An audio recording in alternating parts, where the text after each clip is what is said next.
Selamat datang kembali di Economic Outlook ke 2026. Hari ini kita akan membahas kondisi perekonomian Indonesia, prospek pertumbuhan, dan apa yang membuat IHSG kita seolah terbang, atau dalam istilah pasar fly to the moon. Anda pasti sering mendengar istilah ini di dunia kripto. Saat sebuah aset naik tajam, investor selalu bilang to the moon, dan kini kita memakai istilah itu untuk menggambarkan pergerakan IHSG yang luar biasa. Tapi apa artinya bagi ekonomi real kita? Apa yang membuat optimisme ini realistis?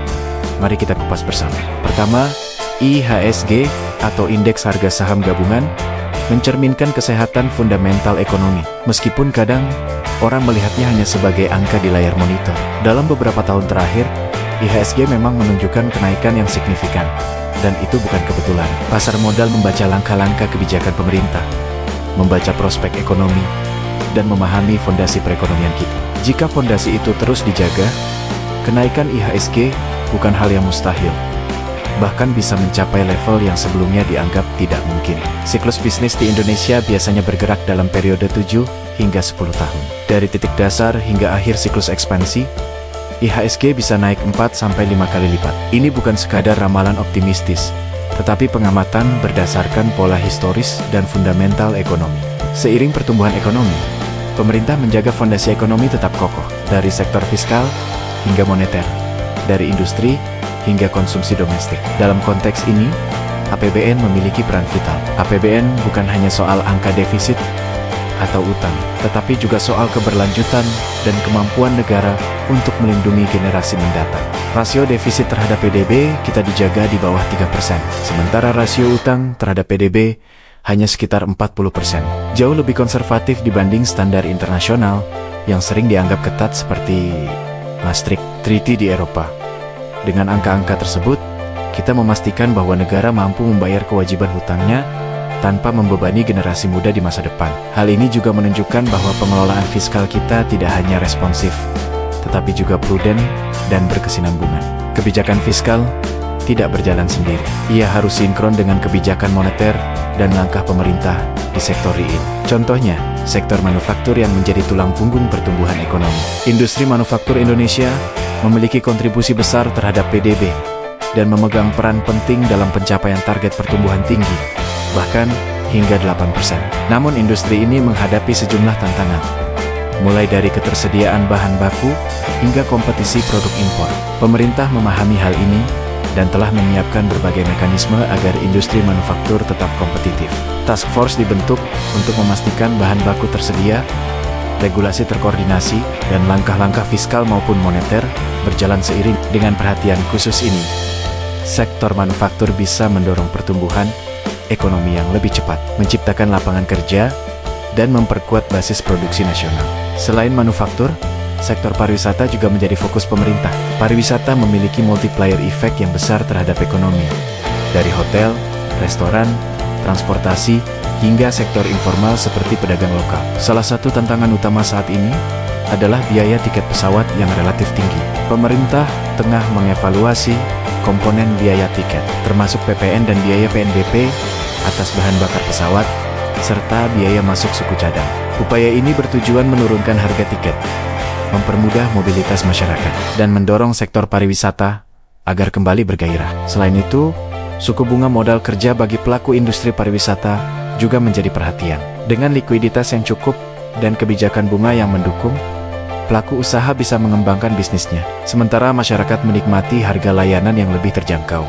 Langkah pemerintah dalam memperbaiki efisiensi dan pendapatan negara juga terlihat melalui inovasi teknologi di Bea Cukai. Pemasangan sistem X-ray di pelabuhan utama yang dilengkapi teknologi AI memungkinkan deteksi barang impor secara cepat dan akurat. Dengan sistem ini, data barang langsung dibandingkan dengan harga standar, dan potensi penyimpangan dapat diidentifikasi dalam hitungan menit. Hal ini bukan hanya meningkatkan penerimaan negara, tetapi juga mempercepat proses impor dan mencegah kebocoran. Target awal dari sistem ini adalah tambahan pendapatan sekitar 1 triliun rupiah per tahun, dan potensi pendapatan bisa lebih besar begitu sistem berjalan penuh. Keberhasilan langkah ini juga menjadi bukti bahwa pengawasan yang ketat dan pemanfaatan teknologi dapat memperkuat integritas fiskal negara. Selain itu, pemerintah juga mengambil langkah-langkah strategis melalui kebijakan pancingan moneter. Misalnya, Penyaluran dana tambahan ke Bank Himbara bertujuan memacu likuiditas, mendorong pertumbuhan kredit, dan menurunkan suku bunga pinjaman. Langkah ini memberikan stimulus langsung ke ekonomi real, sehingga sektor usaha terutama UMK, manufaktur, dan pariwisata mendapatkan dukungan yang nyata. Dengan strategi ini, pertumbuhan ekonomi yang diharapkan bisa mencapai di atas 6% pada tahun mendatang. Bahkan berpotensi lebih tinggi jika seluruh sektor bekerja sinergis. Ketika membicarakan prospek pertumbuhan, kita tidak bisa mengabaikan faktor global. Ketidakpastian ekonomi dunia selalu ada, dari fluktuasi harga komoditas hingga gejolak pasar finansial internasional. Namun, pemerintah tidak bergantung pada keberuntungan, tetapi menggunakan kepintaran dan ketajaman analisis untuk memitigasi risiko. Dengan menjaga ekonomi domestik tetap kokoh, meningkatkan produktivitas, dan mendukung sektor swasta agar dapat berbisnis dengan baik, Indonesia mampu menghadapi tantangan global tanpa kehilangan momentum pertumbuhan. Dalam konteks ini, sektor swasta berperan sebagai mesin penggerak ekonomi, sementara pemerintah bertugas menciptakan lingkungan yang kondusif dan regulasi yang mendukung. Selain itu, pemerintah juga memastikan bahwa kebijakan fiskal dan moneter tidak hanya efektif, tetapi juga adil. Misalnya, dengan memberikan subsidi untuk sektor pariwisata, hotel, restoran, dan transportasi. Pemerintah tidak hanya mendorong pertumbuhan, tetapi juga memastikan distribusi manfaat ekonomi merata. Dampak positif dari langkah-langkah ini sudah terlihat, seperti meningkatnya tingkat hunian hotel, pulihnya bisnis restoran, dan naiknya daya beli masyarakat. Dengan demikian, setiap kebijakan diarahkan agar pertumbuhan ekonomi memberi manfaat nyata bagi seluruh masyarakat Indonesia, bukan hanya bagi segelintir pihak. Kesimpulannya, prospek pertumbuhan ekonomi Indonesia pada tahun 2026 sangat optimis. Tetapi bukan sekadar harapan. Semua strategi yang dijalankan berbasis data, teori ekonomi yang kuat, pengalaman, dan koordinasi lintas sektor.